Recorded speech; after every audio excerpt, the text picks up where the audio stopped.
Hi everyone, I'm Sal, co-creator of Salt and Pepper Productions, and today I'm going to discuss what I believe were the most surprising deaths in the Danganronpa franchise. Now, when I say deaths, I mean murders. So in this video, I'll only be discussing the victims. I'll cover the most surprising murderers, the most surprising murderer reveals in a separate video. So in this video, I'll be going through the games and the anime. I'll select one death from each installment, and I'll attempt to explain why that particular death was the most surprising to me. I'm also going to end the video with some honorable mentions, so stay tuned for those. One more thing before I begin, I'm not going to discuss any of the deaths from another episode, Ultra Despair Girls, because there weren't that many major character deaths in that story, and the deaths that did occur weren't too surprising.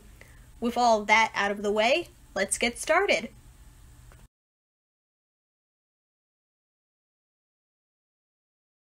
Kiyotaka Ishimaru.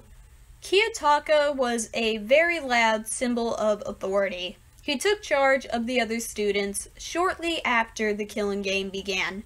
He organized their morning meetings and the second floor exploration. Something about his personality, his strong, authoritative aura, gave me the impression that he would be one of these survivors. So imagine my surprise and disappointment when Makoto Naegi and the other students came across his body during the Robo-Justice chase. I did not see it coming. For me, this was definitely the most surprising death in Trigger Happy Havoc.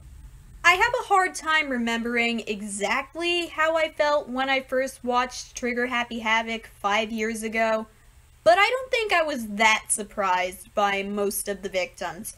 Sayaka Maizono was close to Makoto, and she, supposedly, had already been targeted, so her death wasn't that surprising. Chihiro Fujisaki was a very feeble person, so his death wasn't that surprising. Hifumi Yamada had, supposedly, already been targeted, so his death wasn't that surprising. Sakura Ogami had been exposed as Monokuma/Junko's spy, which created a lot of tension, conflict, and distrust within the group, so her death wasn't that surprising. I don't hold this as a huge critique against Trigger Happy Havoc, because there were a lot of really good and really surprising moments in all of these cases. Sayaka's plan to commit murder and frame Makoto was a really good twist. Chihiro being a boy cross-dressing as a girl was a really good twist. Sakura being a traitor and later committing suicide were both really good twists. The revelations made during each investigation and class trial are what made these cases so good. The surprising thing about these deaths were the circumstances behind them. The surprising thing about this particular death is the person who was killed. There was never a point where I feared for Kiyotaka's safety. There was never a point where I thought to myself, Kiyotaka's probably going to die. So when he did die, it was shocking.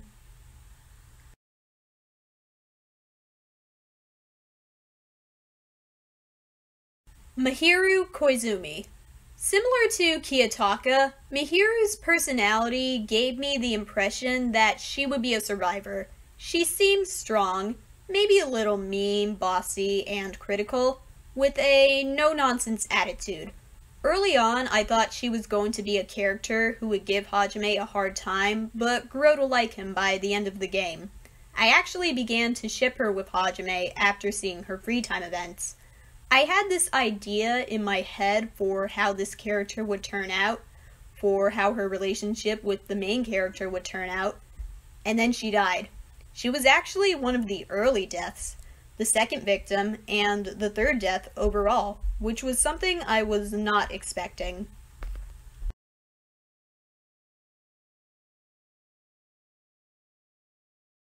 Sanosuke Aoe. Now, at the end of the Future Arc's opening song, we're shown a monitor that displays the number of people who are still alive. At the start of every episode, the number goes down depending on how many people died during the previous episode. At the end of Future Arc Episode 5, Kazuo Tengen was killed by Kyosuke Munakata, and Seiko Kimura was killed by the attacker, i.e. herself.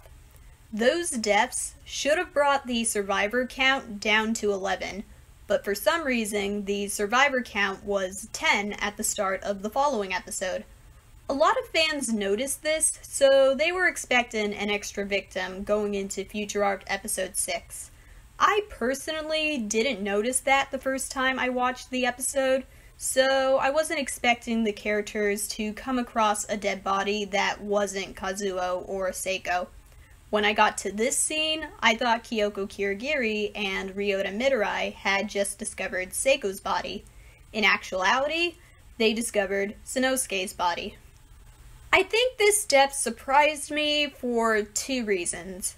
One, the previous episode ended with two different characters dying, so naturally, I assumed, those were the only dead bodies that would turn up. Two, there wasn't much foreshadowing prior to the reveal. After all the characters split up, Sanosuke never interacted with anyone other than Ruruka and Seiko.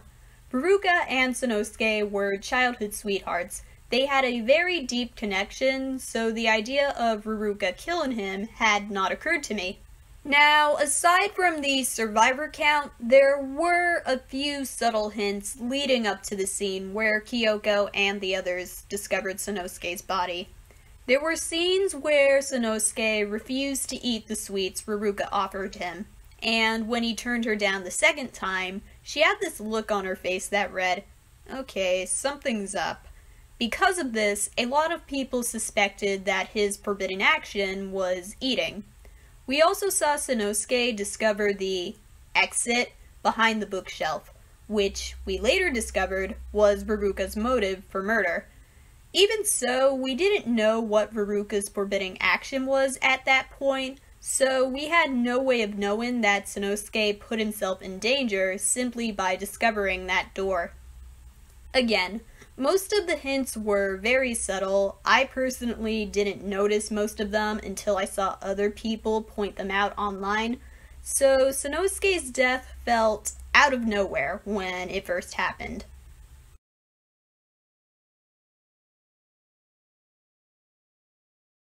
Rantaro Amami. While watching a Let's Play of Kill and Harmony, I received a text message from Russ, who had played the game, and he was all, "You gotta tell me your reaction to the first B3 death." I hadn't reached the first death yet, so I had a hard time understanding why the text felt so urgent. The first death must be pretty big, I thought to myself.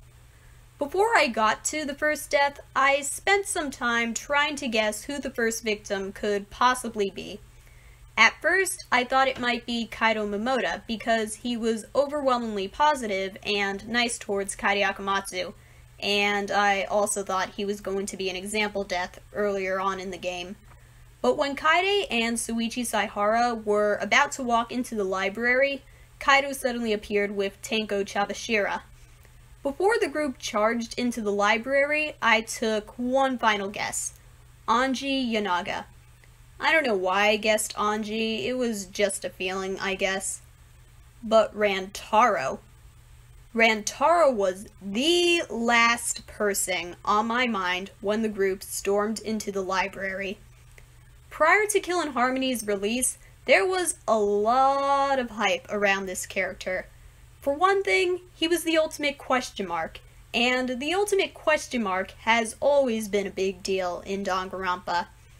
There was also a lot of talk and speculation that this character would be the next Nagito Komaeda, and he definitely had some of those vibes. So imagine my shock when he wound up being the very first victim. Rantaro's death wasn't just the most surprising death in Kill and Harmony. In my opinion, it was the most surprising death in the entire series.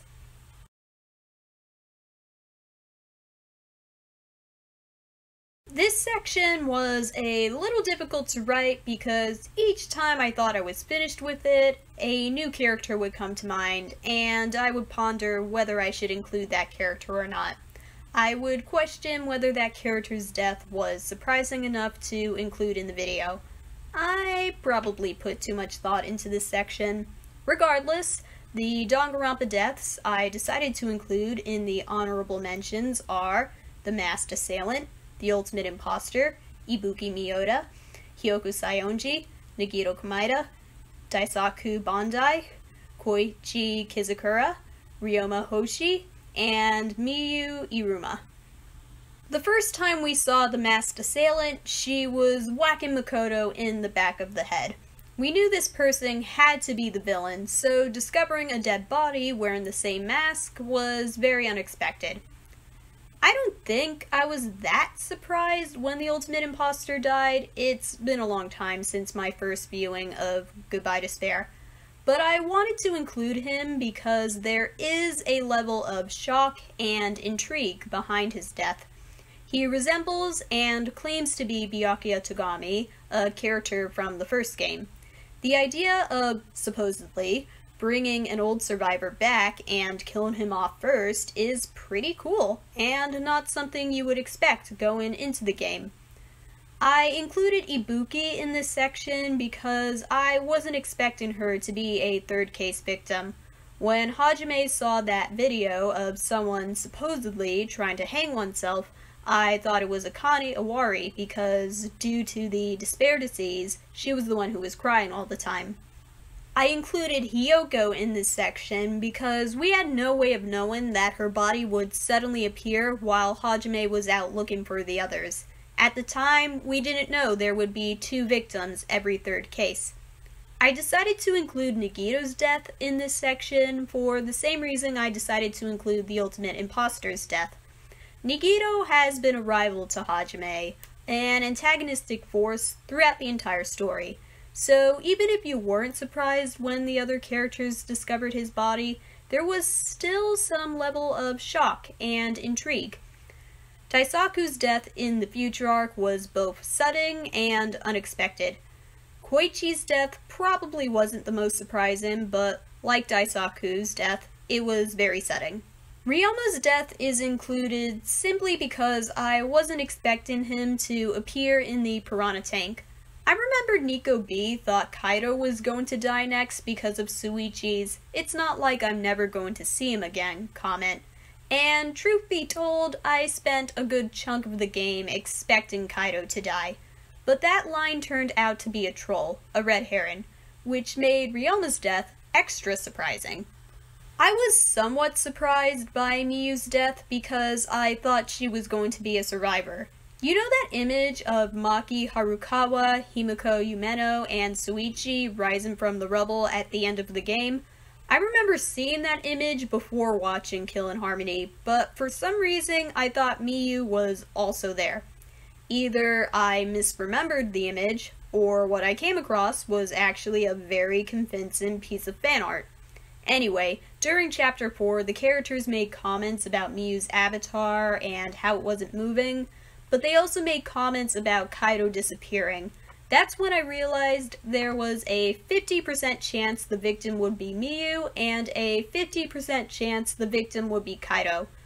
I wasn't expecting Miyu to die, but because the game prepared me for Miyu's death, I wasn't too surprised. Thank you for watching the video, and Happy New Year! So, which Danganronpa deaths did you think were the most surprising? Did you agree with my reasoning? Did you disagree with my reasoning? Let us know in the comments below. Don't be afraid to like and subscribe. Check out our other videos if you haven't already, and hopefully we'll see you again soon. Bye!